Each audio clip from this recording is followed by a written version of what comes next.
I listened to distinguished Senator Natasha on Arise News. And I'm saying to all my distinguished colleagues, I had no regrets about what she said about me. She said I called her at exactly 13 minutes past 12. I had no regrets. And every one of you know it is characteristic of my own personal leadership role to try to reconcile everybody. I went to the Senate president and I got there that night. And I said, sir, tomorrow in chamber, you will have to tender a public apology to distinguished Senator Natasha. I beg you in the name of God.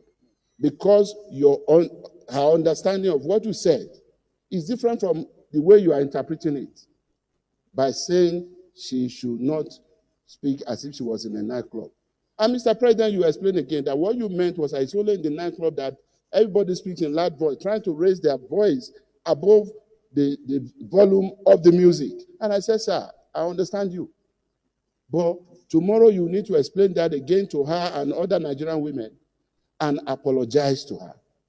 And you asked me a question, why is it that you are always coming to me to talk? You are not, have you called Senator Natasha? Everybody is dragging me on the social media, her bloggers, including herself, saying I must go down. Have you called her?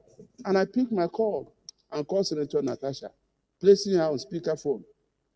DSP was there and two other of our colleagues. And I called. I didn't think 12 midnight was any time that we would not still be awake as senators. We go to bed 2 a.m., 3 a.m. People who are dragging us on social media should know that. And when I called distinguished Senator Natasha, the first thing I said was, distinguished, I am sorry. I hope I did not wake you up. She said, no, sir. I'm still at work. You know, I can't be sleeping by this time. And I said, how is my brother? Referring to her husband. She said, he's fine and he's right here. And I said, I only called you to ask you a question. She said, what? I said, my dear sister, what would you gain? Because I'm reading everything that people are saying on social media. But what will you gain if the Senate president goes down? What do you stand to benefit? That was all the discussion. And as she was talking, she said, well, I didn't start this fight. As she was talking, my phone started saying reconnecting, meaning that network was failing. I cut it off and called back. As soon as she came back, Mr. President, you took over the discussion, believing that you were talking to a friend's wife who just said the husband was by her. And you said, Princess of the Senate, why are your people dragging me? And we discussed all of this. And at the end of the discussion, you spoke with the husband and reminded the husband or told the husband about a pending nomination that he was supposed to make for Delta State. And I thought that was the height of it, Mr. President. We were nominating people who will serve in the Public Complaints Commission.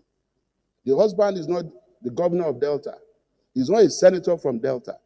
And I felt it was the height of respect that you could have for anybody, that you will ask the husband to submit the name of the nominee for Delta State for a 5-year tenure in public service. That was how we rounded up that discussion. But I listened to distinguished Senator Natasha on Arise. We rounded up that discussion. You came here the following day, you apologized, that rested the matter. But she recalled the matter last week on Arise and simply said, I called her at 13 minutes past 12, middle of the night, to threaten her. And I said, if SP must go down, you too must go down. I never said so. And I call on the DG, DSS, and all those, security agencies who have unrestricted access to telecommunication networks to please recall the record of the discussion that I held with distinguished Senator Natasha on my phone. So, and for me, if somebody says something that I know to be a blatant lie, it will be difficult for me to believe any other thing you say. So that's why when she proceeded later to say I was sexually harassed, Senate President took me around his house where his wife lives, where his children live, and was holding my hand with my husband following. And he told me, do you like this sitting room? If you like it, I'll bring you by there so that we can enjoy ourselves. There was no way I would believe all of that because... What year? Yes. What year?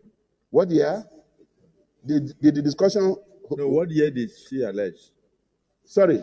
What year? He said 2023. 2023. What year are we? This is 2025. Well, sir, I clarified all I needed to clarify. I just wanted to say that, and Mr. President and distinguished colleagues, I had said all of those things just for me to make this simple point. Just for me to make this simple point.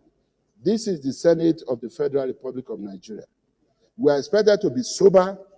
We are expected to carry ourselves in a way that we will continue to reflect the importance and the sanctity of this chamber.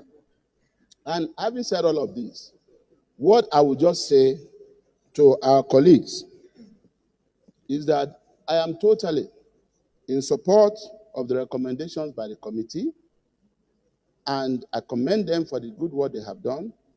And if in the wisdom of this committee, or of this Senate, it is upheld that most distinguished Senator Natasha Akpoti-Uduaghan be so suspended, then my advice and appeal to her will be that she spends her period of suspension to read and learn our rules very well. So that when she comes back to the Senate, she would have come back as someone who understands this rule back to back. I thank you, Mr. President, and I thank all our colleagues for listening.